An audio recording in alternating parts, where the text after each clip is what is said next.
Kituma Lusoke oli mufu. Najja wano n'endabula David Muhoozi. Ne mugamba David Muhoozi bwe nkulaba ebigere okwata bigere bya Nyakayirima.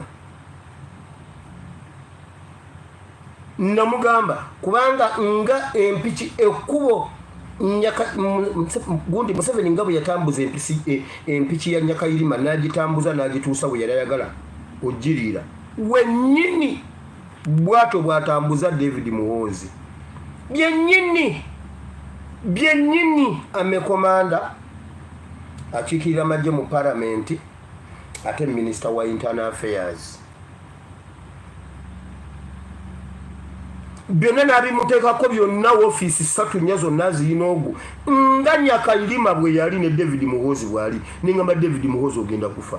Juzi Museveni bwe yabadde ambuuza mu bantu abaani andyamu olukwe era yamaliriza ng'era asonze ku David Muhoozi mufu. Ebyo ebifaananyi nabyo biraga Joan. Yaŋŋamba mumusabe kyonna kyenjagala mubuulire kwabo nkolagana ne David Muhoozi oli mufu lwakuba otambula. Kituma Lusoke ebigere byatwala Lokeeki byebikukimye. That's why we are recording.